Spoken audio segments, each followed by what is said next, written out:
everybody. Welcome to the latest episode of the Plutopia News Network podcast. And today you just get Scoop and I. We've decided to do a duo today. And one thing that I've had on my mind is online community versus social media. So that's one thing that we might get into. And I don't know, Scoop, have you got things you want to talk about too? You know, social media changes, past and present, are pretty current right now with all the changes. And he who will not be mentioned as the killer of Twitter, we he's been in the news a lot, and unfortunately will be in the news even more in coming months. So That guy who lives on the other side of town. yes, yeah, the guy Yeah. took a perfectly good letter in the alphabet and made it smell poorly. Well, that's not the first time he's had an X company. What became PayPal was originally called X. And SpaceX starting to make space travel sound it's kind of skanky. This makes me think about the great old Hammer film, X the Unknown, Oh, there you go. where a prehistoric blob crawls up from below the earth and starts melting people. It's radioactive. That sounds fairly current, actually. There are some prehistoric blobs trying to devour the democracy. So, Right on, right on. And I should point out, I mean, a lot of people look at us and they think that we're old guys, and we are old guys. But this kind of came up the other day where people were, I can't remember what it was, some technology thing where people were saying, well, if if it's an older guy, you probably need to show him or something. And it's something that I, completely grasp. And Scoop and I, though we are old guys, we're like brand new old guys, and we stay up to date with technology. We stay up to date with politics. We stay up to date with grievance. We're up to date with everything. yeah, I have to confess, I am actually a technology junkie, as my wife will heartily agree with. I have way too much technology. Look around me here. Yeah, yeah, yeah. It's just like a tenth of it. Yeah, I think I now have. I just purchased a new one, and now we have, I think, 13 computers in this house. I have a large house, so Well, you got me beat because I've only got, let's see, I have two PCs and two Macs. We used to have iPads, but I think I got rid of those. yeah. I have a couple of iPads, and I may get But it. then we have these computers, which we carry around with us all the time. And I'm looking with great lust at the new Mac Mini that they've come out. They finally updated the Mac Mini. I actually have two of them here in the I studio. saw that. And And I'm thinking about getting another MacBook Pro. yeah, the Mac Minis are going to be an M4 processor, which I can't imagine, you know, uh, would be a bad choice because from what I've read about it, it's you know pretty sturdy new chip. That's one Yeah. part of this whole Apple Silicon, environment, whatever that is. Which works really well. And I only have one device that can accommodate uh, Apple's new Apple Intelligence. Oh, right. My phones are too old, um, and I'm looking for an upgrade there. And I keep asking myself, do I really have to have the latest new bells and whistles? Do I have to upgrade just because that's how I get Apple Intelligence? Yeah. What if Apple Intelligence turns out to be stupid? Yeah, I upgraded, well, side graded really, my iPhone to a 15 because I was stumbling around with the iPhone 6 for the longest time just because, I don't live with my phone. People try to try to text me, and you've experienced this. I may or may not get your text until, I don't know, next week, because depending on what I've been up to, I only really need the phone when I leave the house because I've got unlimited technology that, yeah, if you know my various addresses, you can reach me. I can get email in any room in the house. I'm just thinking about how our next interview for the podcast is going to be with a cybersecurity professional, which is going to be, or actually a cybersecurity scholar. Mhm. And that's going to be fairly informative. And we're probably going to be super paranoid after we talk to her. And rightfully so. Lately, I've received letters for both myself and for Clarissa about possible data being divulged to parties unknown. The latest one from medical databases apparently were shared out by someone. Oh yeah, I got the same letter. I think that it goes without saying that that was probably. some amount of our data is floating around in some weird cloud. Yeah, well, Ascension was hit really hard this year, and it totally screwed up the ability to get medical care for a while because we kept having appointments made and then unmade because, well, sorry, we can't find the records. Okay, great, whatever. But Well, I did actually land in the emergency room at a local hospital at a time when its computers were offline, presumably because of a ransomware attack. I never could get them to admit or confirm that. But the whole time I was there, they had no computers, but they managed to work around it pretty well. I was surprised. I don't know what all the effects were, but I was able to get the treatment I needed. yeah, hospital and healthcare managers would rather admit to having a really nasty STD than to say that they had been infected by a virus or had been taken over by ransomware. It's like Which is its own kind of nasty STD. it certainly is. Yeah, back in the day when I worked at Kaiser Permanente Information Technology in the Bay Area, it was you know a pretty quiet environment because there were script kids that were out there doing malware of some sort. There were viruses out there, but a good firewall around the company was pretty much all you needed. But got to the point where those supposedly impervious firewalls became Swiss cheese. Basically, it's like your data is going out like it's in a sieve rather than a Yeah. firewall.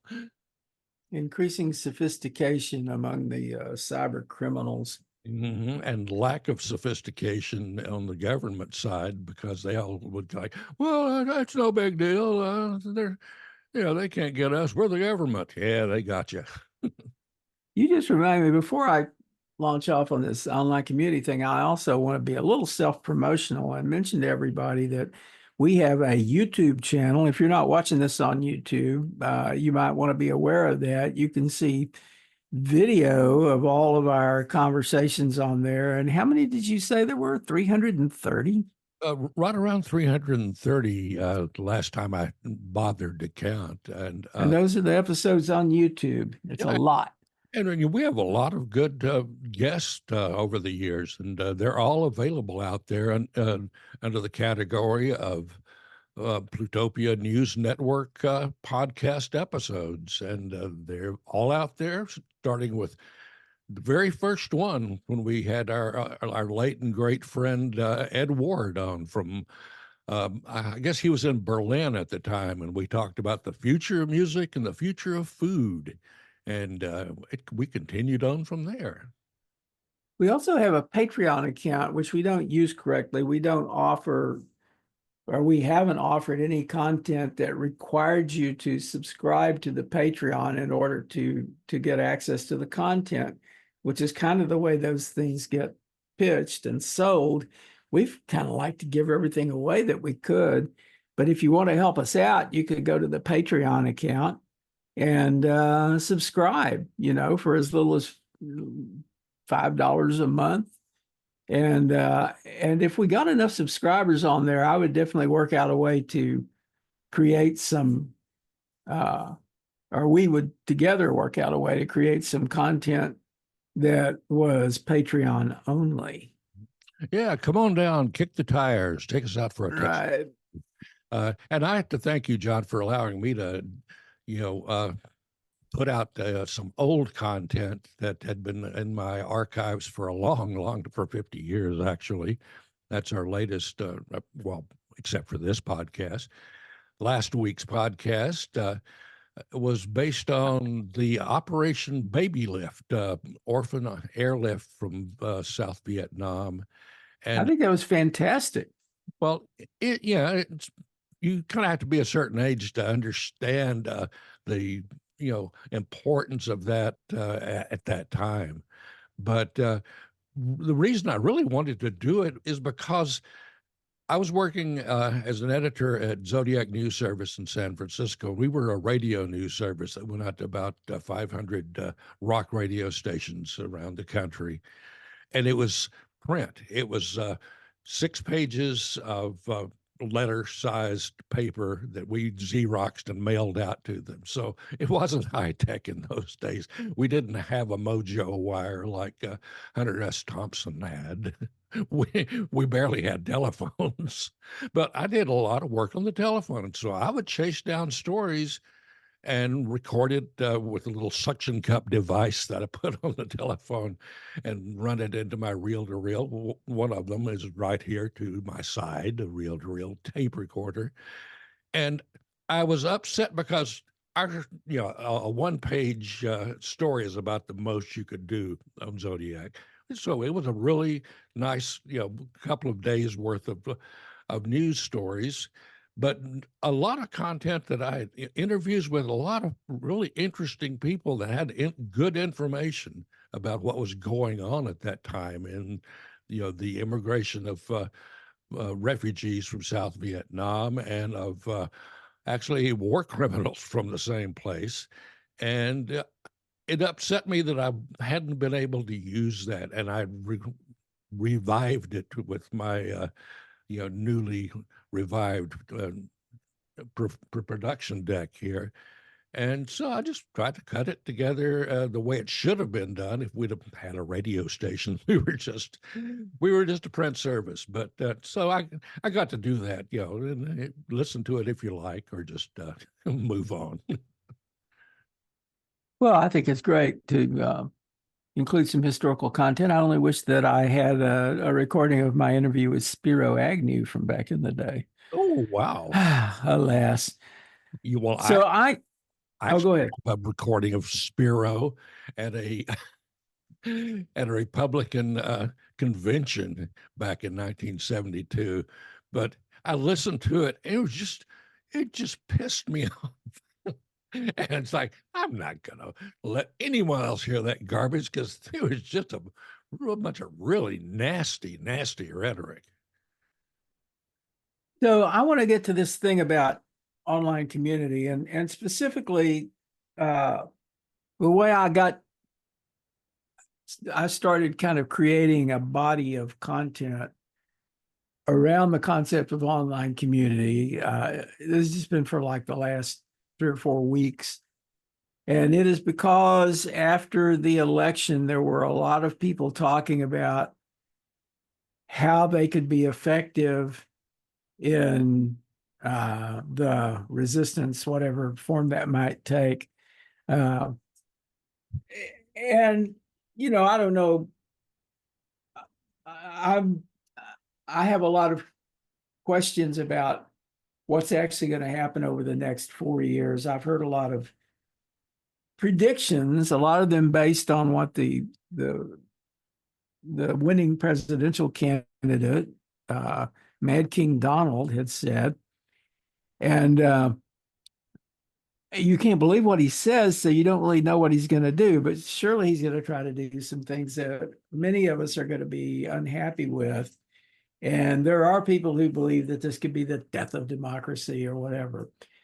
Well, the thing that I realized was that we really need a good way for people to connect online, to make those very human connections that we're all capable of making and doing it online. And it's not going to be through some social media application. And I can talk about that. Um, I mean, the way humanity works is that we're all social and we all network. And it has ever been thus. We organize this network with social connections, and that's how we communicate, and that's how we move information around. And there was an evolution of that beginning with the advent of the print era and the appearance of the Gutenberg press. The whole print thing evolved to the point where we had something called mass media, where it was very top down, and people were in effect being told what to think because there were only a few sources of information, and they were all looking at pretty much the same reality. And uh, I know that our successes as a species and our resilience as a species depends on how we organize, and that seemed to kind of work. Uh, and that with that kind of top-down organization, it was like everybody was kind of on the same page. But were they really? Um, I think that what we've learned is that people are very diverse in their thinking, and we can see the full diversity of people's thoughts and ideas and mistaken beliefs, especially by looking at social media. Social media has emerged as a way for many people to speak to many people. It's called many to many. And um, anybody with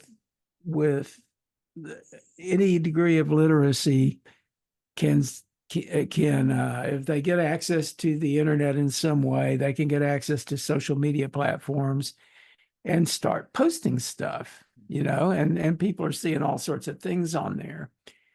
So the way that social media has evolved has been kind of interesting. At the beginning of the internet era, we had the idea of a decentralized internet with peer-to-peer networks, where everybody was kind of on a level playing field, and there was no dominant network, and there was no dominant anything really. A kind of completely democratic, ideal situation, right? And we went on like that for a while, but the internet started mainstreaming in the 90s. And throughout the 90s, you saw the evolution of tools and methods for communicating online, especially beginning with the creation of web technology that created a form of publishing that was online publishing. And early on, the major publishers, the major sources of content, didn't adapt to that like immediately. They didn't get into it. There were some companies that were building content platforms, and throughout the 90s, those were starting to get a lot of investment, and they were getting a lot of advertisers. Around 2000, there was a question about whether the advertising exposure over the internet was as significant as it had appeared to be. It had to do with like how you count hits versus how you count actual like um, user exposure. Everything on the page that was delivered to the end user, every image, every little piece of data could be counted as a hit. And people were saying, oh, we're getting so many hits on our site. and those hits were not necessarily indicative of the numbers of users who were getting exposed. And as advertisers got better at kind of understanding how the technology was working, uh, they started to kind of back off. They said, well, we're not getting quite the exposure we think we are here. And there was a kind of shakeup and there's probably more to this than I realized. The thing I was aware of was that thing with the advertisers backing off from some of the websites, but there may have been other stuff going on. But regardless of that, there was a dot-com bust in 2000. And what that meant was that the dot-com stocks stopped performing and started tanking. And there was a sense that the internet had in some way failed, as in failed as an industry, maybe. And we went through a few years where people weren't putting much money into internet platforms of any kind. And during that period, people who had already been working on internet platforms and internet sites looked for ways to continue doing the kind of things they'd been doing. And one thing that came out of that was blogs. Basically, content management technology was built for personal use so that individuals could publish their thoughts in the form of a weblog, which was abbreviated as blog. And we saw a bunch of blogs appearing and journals too. People did journaling all the way back into the 90s. And there was a thing called Live Journal that carried journals. And there was a site called Blogger that was created that provided a platform for people to set up blogs, which they could either host it on Blogger, or they could publish it to some other location. There was a way to do that. And blogs sort of proliferated, and you had people kind of socializing and sharing information through those blogs. And then after that, you had also the appearance of social networks. The first social network that I was aware of, and I think it was the first social network platform, was called 6 Degrees, and it appeared in the 90s and was gone by 2000. But in 2000, there was one called Rise, RYZE, for business networking. And then it was followed by something called Friendster. And there were a bunch of things that came along before Facebook and MySpace. How about, yeah, I was going to say MySpace was one that was embraced by a lot of musicians and artists because it was a way that they finally had to perhaps showcase some of their content, whatever it was they were creating. It was kind of the predecessor of something like Bandcamp, where artists can now host their own musical content and even sell record. They could sell vinyl albums now off of Bandcamp, and that was a big increase in usability. When they came up with things that not just computer techies, people like us that had been early on doing this stuff. The early so-called social media was really happening on AOL and CompuServe, because Yeah, that's right. they were walled gardens, really, that didn't really let you out onto the actual internet. They functioned there as a independent, or not really independent, as a walled complex of different services that they would give. They had interest groups and things like that, and that's where I first came across things that approximated social media. But it was closely controlled, as is Facebook. Facebook has become increasingly controlled. I don't know if you've been dinged by them for content lately, but I get hit by them occasionally saying, "You can't say that." It's like, well, I used to say it. You didn't mind then. They don't bother me. I always say nice things. They don't give me any guff. But I was kind of going to get to that point about Facebook. With Facebook and also Twitter, which appeared in around 2005. I mean, the mid range between 2000 2010, suddenly you had these sites that appeared that accommodated social interaction. And the two biggies were like Twitter and Facebook. Facebook beginning as a site for students in at colleges and universities, and then it opened up to everybody else. And I think everybody was pretty idealistic about, wow, we're going to give people a way to come together and communicate and form relationships and sustain relationships. Um, and you heard stuff like that from Mark Zuckerberg and from the Twitter guys. Um, but money came into it. And at some point, there was this question about, we get back to the advertisers again and marketing people. So what we saw was mind share, especially at certain age levels, was moving away from mass media, television, et cetera, and into social media. And one of the reasons they call it social media is because the marketing people, they needed a term for this new thing, this new reality that appeared, and they needed to figure out how they could exploit attention in this new space. They had it all figured out for mass media, but they weren't really sure how they were going to do it in social media. And Facebook is the great example of how that worked out, which is that the user or the user's attention really became the product and the advertisers became the customers, basically.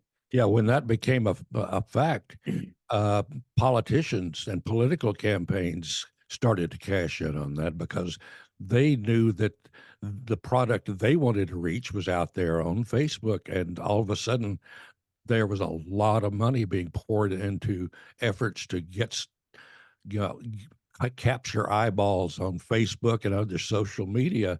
And it was not just local politics, this was international politics. You had the Russians just creating all sorts of zombie accounts on Twitter and Facebook that would just churn out a lot of propaganda. Right. And the problem with this is that it changes the user experience, social experience, so that they're not seeing just what their friends are posting in general, but what they're seeing is posted content that is algorithmically manipulated to try to maximize their engagement with the site and with the content. And that helps serve them more and more advertising content. So these algorithms were changing. Originally you would sign up and you would just see a stream of things that your friends were posting. But then it was like, well, we can change it so that we will show people things that people are posting. Maybe it's their friends, and maybe mostly it's their friends, but also other people. And we'll look at what really gets a reaction, and we'll give them more and more of that. And the problem with that is that if you're going to have real social relationships, sustained social relationships that you would have in a community, then you have to have a kind of sustained and coherent ongoing communication, not one that's sliced and diced in order to maximize your attention and engagement. Sorry. So we found ourselves feeling manipulated. There were a lot of people who started leaving Facebook because they said, man, this isn't doing anything for me. It's just doing something for them. And, a lot of people have stayed because they get a net positive out of it, even though they realize that they have this kind of uneasy feeling that they're not having quite the social experience that they would really like to be having with their friends that they're connected to on there. Well, you know, And Twitter, well, go ahead. one nefarious development in that feed that you get on their main feed, where they're showing you what they think you might want to see, and it's stealth advertising. They'll be showing cute little videos of kitty cats and children or whatever that really are supposed to draw you in, and all of a sudden there's a commercial. It goes, yeah, the cat stops doing its charming thing, and all of a sudden you're knee deep into someone's advertising campaign. And there's Yeah, exactly. a lot of that going out currently, and it's just drive-by advertising, I guess. And on Twitter, it was even more, I would say, weirder because Twitter is what they call a microblog platform, meaning that the posts that people make were limited. Originally, the 140 characters, I think they increased it to 280 characters, but relatively short posts, and people could respond to them. And some people were able to kind of get a sense of conversation on Twitter, but it was also disrupted by algorithmic attempts to maximize engagement and um, an inability for the user to see a sustained feed of the people that they actually chose to follow, uh, because there are algorithms working that. Uh, and a sense that things are not quite right. So the other thing about Twitter is that it was very easy to insert additional like players in there, including bots and maybe like organizations that had a lot of people who created like fake identities and posted a lot. You have a lot of stuff on Twitter that is just isn't real. And that was set up in order to run influence campaigns of various kinds. The Russian influence campaigns are famous, and supposedly Chinese people or Iranian people are doing things like this. Whether it's government sponsored or not, to some extent, there are government sponsored operations that are going on, and to some extent, there are like kind of scammy, manipulative bits in the air. And Twitter and Facebook both have tried to clamp down on misinformation and disinformation and scams and that sort of thing. And they've caught a lot of flack for it because, you know, if you're a criminal, if you can convince everybody that the cops are the bad guys and that the criminals are the good guys, you're doing pretty well, right? Yeah, So there's a lot of that going on in the healthcare controversy right now. You have people saying, "Yeah, let's go out and shoot some more CEOs," and that's not a good development. yeah, I mean, we're kind of getting turned upside down here. Now, one point I want to make about this is that social media can get really very toxic uh, because of some of the things that we've been talking about.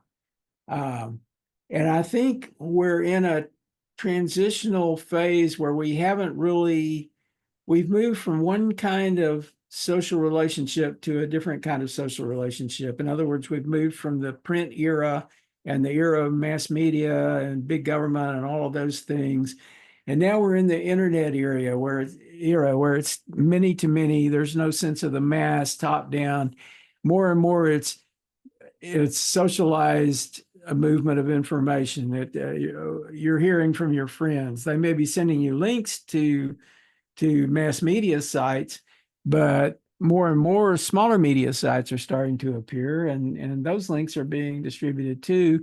And it's really hard to find any kind of authority for truth in that context. So it's kind of a wild scene, but it's transitional.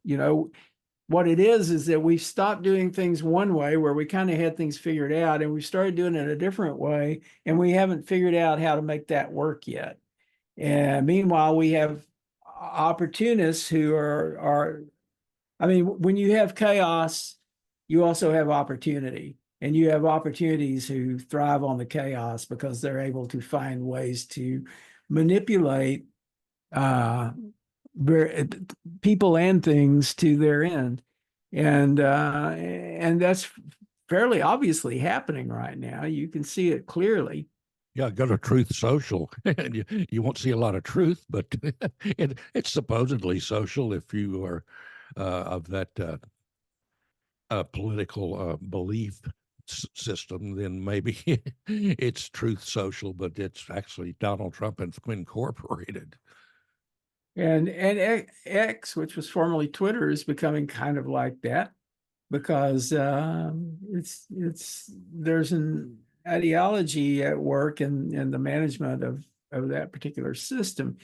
And because of that, a lot of people have fled from X and have moved.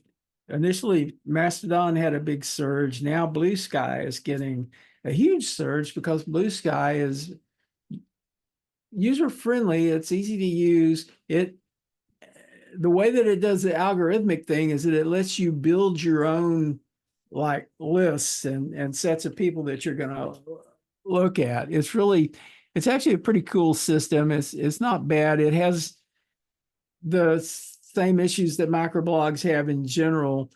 I think it's very hard.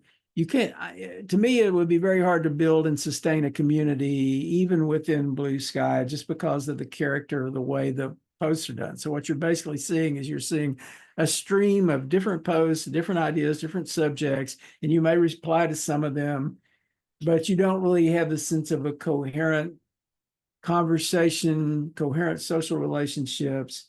You don't have the sense that you're building history with the other people who are there. Yeah, I found it charming. It's more like the way um, the internet felt early on, where it was more of your usual suspects hanging out together. And you, one thing I really like about being on there is I didn't have to go and unfriend a bunch of people to get just the people I wanted to hear from. You can roll your own social media, and that was nice because I had a bunch of people that were on my Facebook that I really didn't want to. In fact, it was painful to hear from them, but they would pop up constantly, and being a polite person, I felt bad, unfriending them. I did if they got really vicious, but I really didn't want to hear from those people. But I did want to hear from friends and acquaintances from all around the world that have things that I really want to hear about. And I'm sure you have experienced some of that yourself. Yeah. And, I'm following hundreds of people on there, um, which on a platform like, let's say, early Twitter, you're following hundreds of people. It's a lot to keep track of. But I can organize the people that I'm following and actually people that I'm not necessarily following.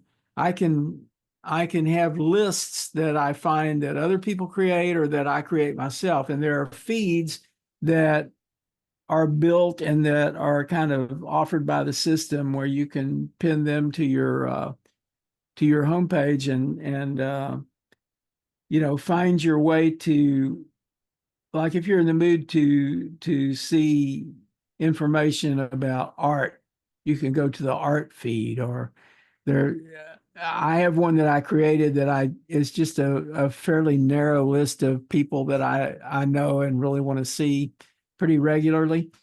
So I can go to that list, and um, it's manageable. It's a list I could actually keep track of. I can't really keep track of over 900 people, but I can keep track of a handful. Yeah, it sounds like So you have it better organized than I do. I'm just enjoying being exposed to people I've never heard of, and I will decide to follow them just because, this person who had never heard of, never seen, and is in some different area that I wanted to know about. So I'll start following these people just out of curiosity, and I enjoy that. It helps broaden your horizons, I guess. You're getting stuff that you wouldn't normally be exposed to, showing up on a daily basis.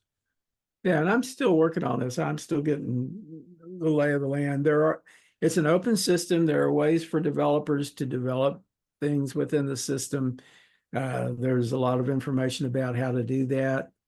I'm not a developer myself, but I know developers. I know like one guy has created some feeds, and you can, you find somebody who has a list that that you think would appeal to you, and you can subscribe to that list too.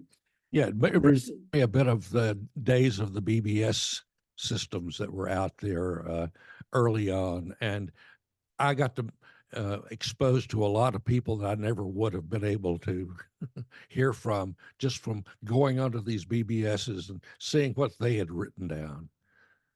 Yeah, so I would say if you're gonna if you want to if you want to join just one social media platform, I would say Blue Sky would be the one.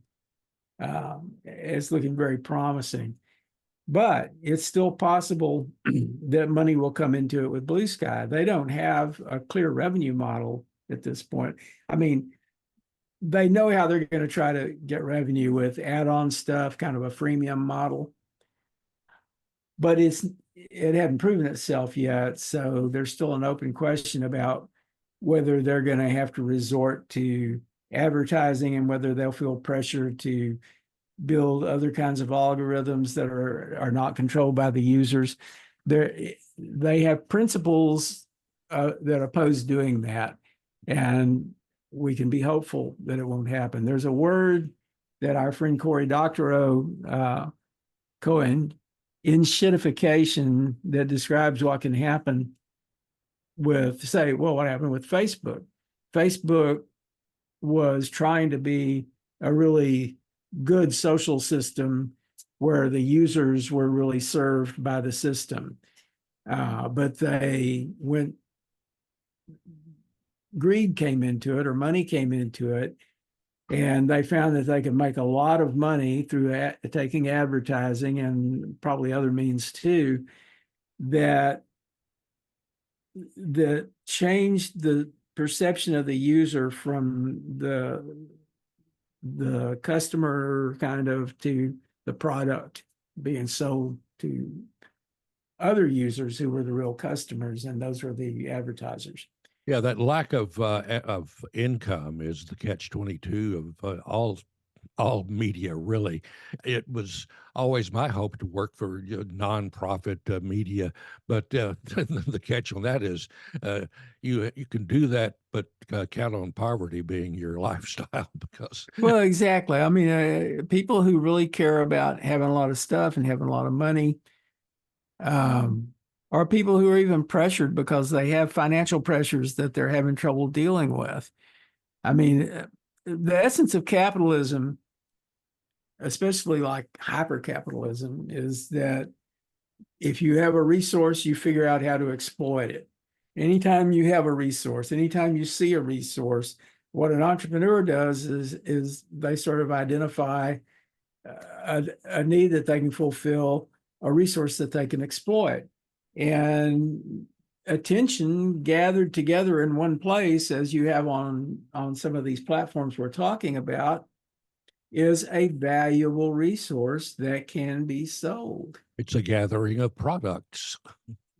And, just incidentally to that, it's sort of like, I mean, when you're watching like traditional television, you would have a show that would be like 10 or 15 minutes of content, and then there'd be some ads, and then another 10 or 15 minutes of content, then some ads.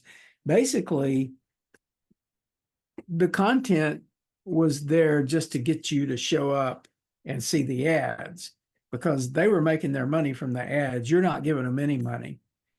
Cable television was different because you were paying, a fee for cable, and that fee was paying for a bunch of the channels that you got, and you got channels that didn't have ads on them. So that's a different kind of model there. And we see a lot of stuff that's paywalled on the internet now, though a lot of the paywalled sites also still have advertising. Yeah, well, the death of cable is kind of ongoing because even the established big players on cable or the cable networks, they're opening up their own streaming services because they see the writing on the wall. And the wall says you're going to die if you stay on cable because it's becoming less and less uh, um, of a preferred entertainment method because people like being able to just select their streaming provider and ignore all those 9,000 other channels that you never watched. Yeah, and that's a problematic area too, because you have basically a fixed income based on the number of people that you have subscribing. And if you don't get enough subscribers, you're going to be losing money. And if you, no matter how many subscribers you have, the only way that you can make more money is to get even more subscribers. And at some point, maybe you hit a peak or you max out and you have only so much money. And one of the problems within capitalism, I like to say hyper capitalism, I think about it like greedy capitalism, the Mhm. worst kind of capitalism, is that being sustainable isn't enough. You always have to be making more and more and more profit. Yeah. And that to me is, I mean, that's not sustainable. And I don't see how it can work. And that's, one of the things that leads to Corey's enshittification. Yeah. Well, what I'm saying also is the combination, the thing that, happened in the technology space of successful computer companies were bought up and became suddenly part of Microsoft or part of Apple or part of Google, and you're seeing the streaming services, they're all being sucked into the Disney vortex. So all of a sudden you've got Disney has got ESPN and Hulu and all sorts Max, they're all just being sucked into the mothership there. So those individual standalone services suddenly are becoming the big behemoth service. Yeah. Yeah, that is definitely a thing that's going on with Disney. I don't know whether I find myself wondering whether Disney will try to hold on to ESPN, but there is a process underway where they're kind of trying to merge Disney Plus with Hulu. Mm-hmm. And if you go to Disney Plus, you see a lot of Hulu content on there too. And I find myself wondering whether eventually Hulu's going to go away and it's all going to be Disney Plus. Yeah. But Hulu, what Hulu has that Disney Plus doesn't have is Hulu Live, which is a kind of cable replacement, where you can watch live television channels via the Hulu service. Yeah, they have a lot of Uh, good independently produced content as well, and yeah.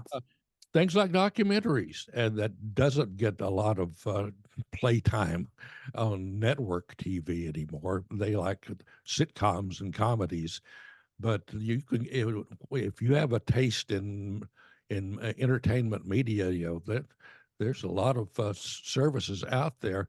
I've realized that I'm probably overpaying for streaming because I have a lot of streaming content that I've subscribed to, and I realized that with Disney sucking all those things into it, I probably only need a Disney subscription.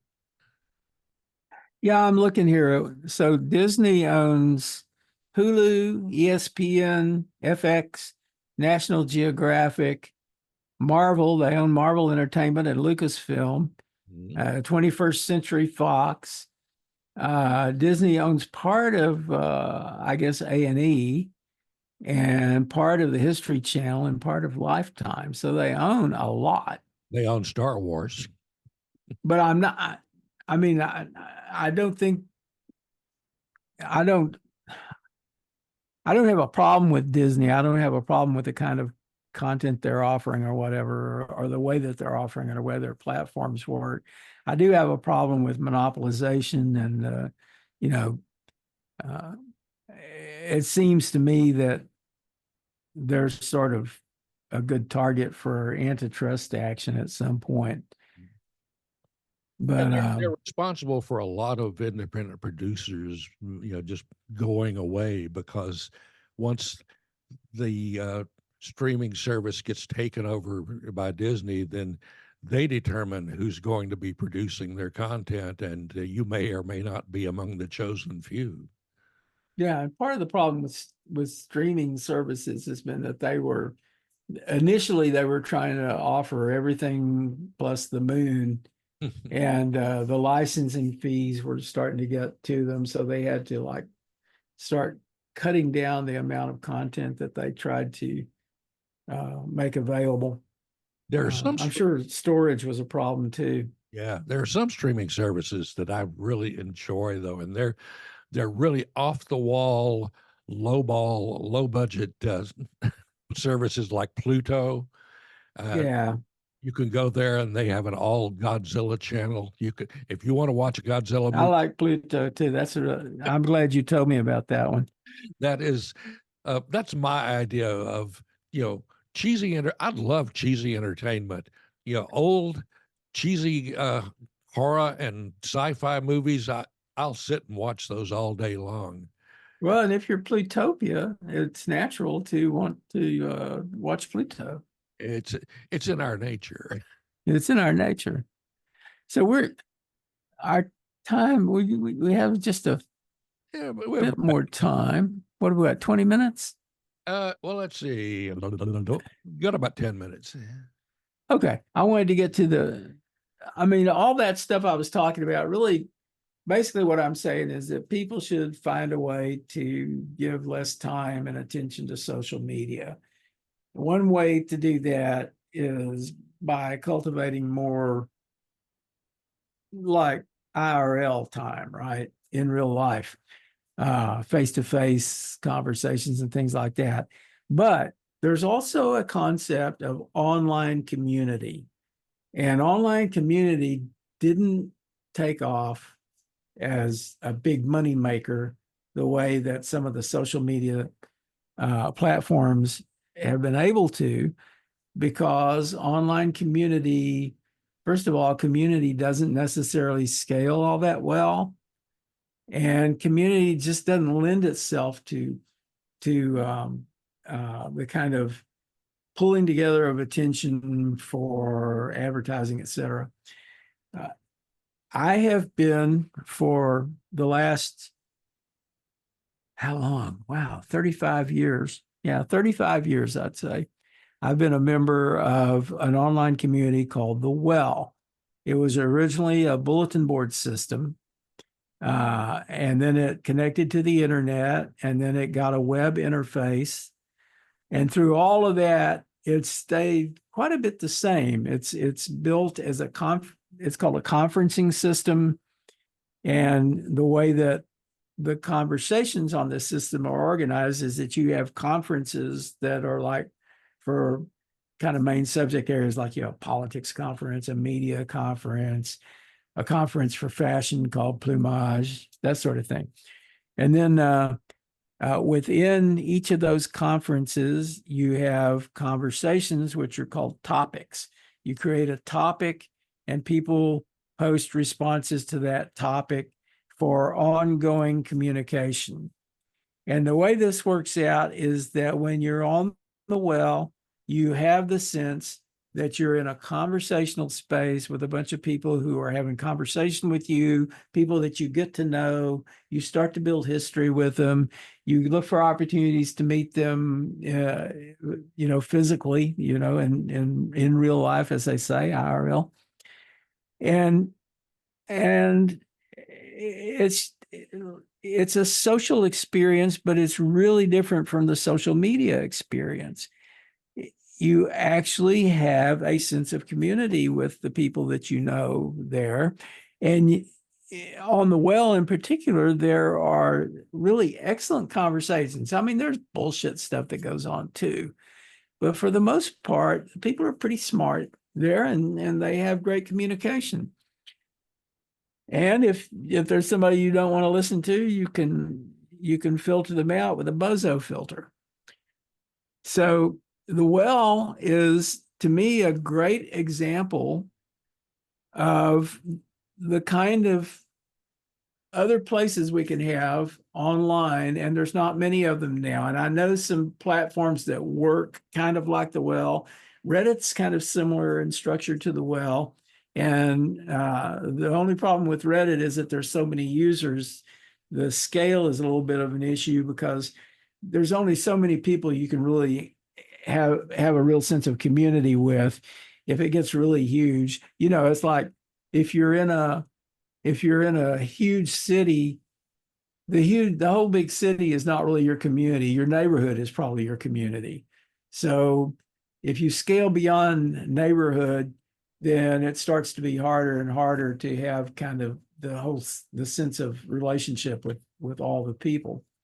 So communities will tend to be limited in size.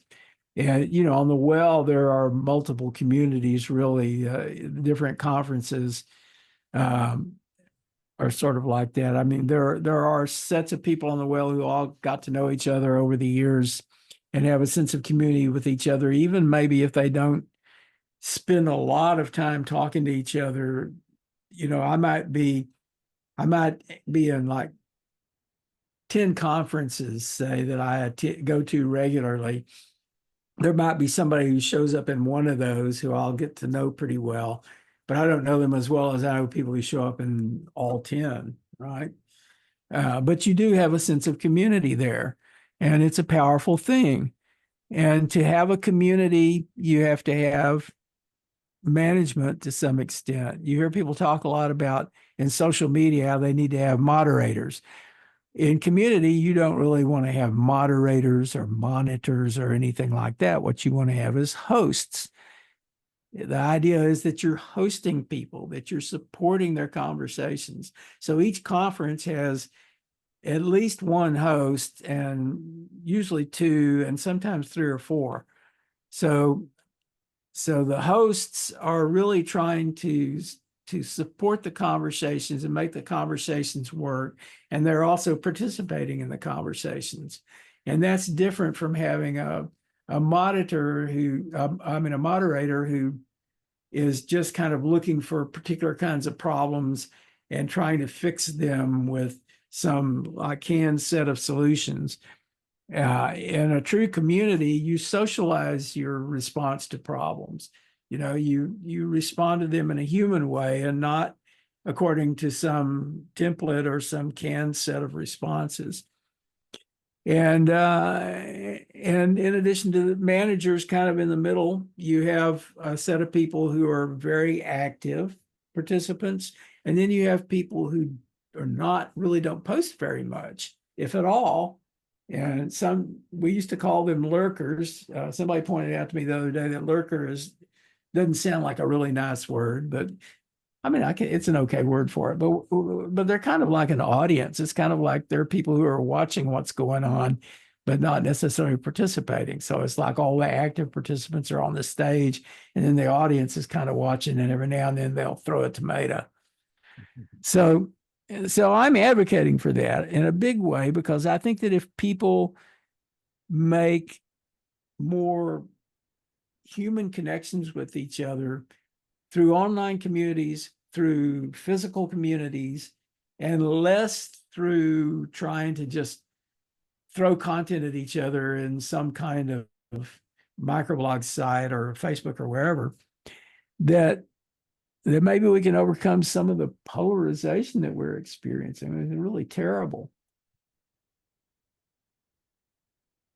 And I think that we have to accept that all these people that when you're kind of seeing people in a more abstract way, which I think tends to happen in social media and tends to happen if you're watching a lot of like Fox or MSNBC or any of those political television stations, you start having a sense of people in the abstract and lose the sense of people as people. And the thing is that, I've got neighbors who differ from me politically, but we align on a lot of things. a surprising number of things. And we even agree about some political things. But we've been taught, we hear because we saw it on television or we saw it in social media or wherever that we're enemies, and we're not. Well, And we don't have to be.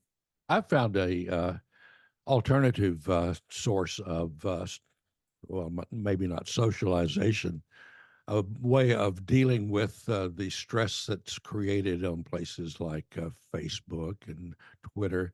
I found going outside is a really good cure. I live in a forest and I get to go out and I can sit in my backyard and I can hear animals. I can actually watch animals come past. I have a herd of deer and a family of raccoons and squirrels and possums that come through. And a few hours of doing that, and you would be surprised at how stress tends to fade away. And Yeah. and what's going on in the world also tends to fade away a bit. So, you know, sometimes it's good to just turn off the machines and go out and see what's happening in the world. Oh, I saw something today about how you need to put down your phone. I do that all the time anyway. This Yeah. is Oh, I know what it is. It was like Jeff Bezos, of all people, first thing in the morning, he gets up and he doesn't touch his phone or his screens, but they spend time as a family or whatever. And it's like, yeah, well, I've and Jeff trained. Bezos does that. Jeff Bezos, who is like supposedly some kind of a zombie apocalypse kind of guy. Well, he certainly is actually. But I've trained my phone to let me know when something worthwhile or important is nagging at the phone by the sounds it makes. So if I don't hear a key sound that says, "Hey, John wants to get a hold of you," or "Mom," well, not mom anymore, but your brother or sister's trying to get a hold of you, yeah, I have sounds that pop up. Otherwise, I just ignore the phone. I really don't need the phone 24 hours a day. Oh, I need to learn to do that. It's I good. keep my phone close by, It's like probably too close by. it's like cutting the umbilical cord. Well, I think we have reached the end of the internet for this session. Have we? Yes, we have. Wow. And we did it all by ourselves. We didn't even have a guest or anything. Yeah, I did it with my own erector set. Right on. And Christmas is coming. Oh boy. And I'm getting Oh, the goose isn't getting fat, I'm getting fat. So, yeah, happening here too. well, All right. everyone, you and Marcia particularly have a wonderful holiday season, and And you and Clarissa as well. we'll be doing the same. And tomorrow's her birthday, so I'll be unsocializing myself and socializing with her only. So, Happy birthday, Clarissa. all righty then. Well, thank you everyone for listening to a couple of old guys going on about whatever, and we'll do it to you. About the future. All right. See ya, Scoop. Thank you, John. Good night, everyone. Good day. You can follow the Plutopia News Network at plutopia.io. On Facebook, go to @Plutopia News. On Twitter, it's @Plutopia. With John Lebkowski, I'm Scoop Sweeney. This is the Plutopia News Network, 20 minutes into the future.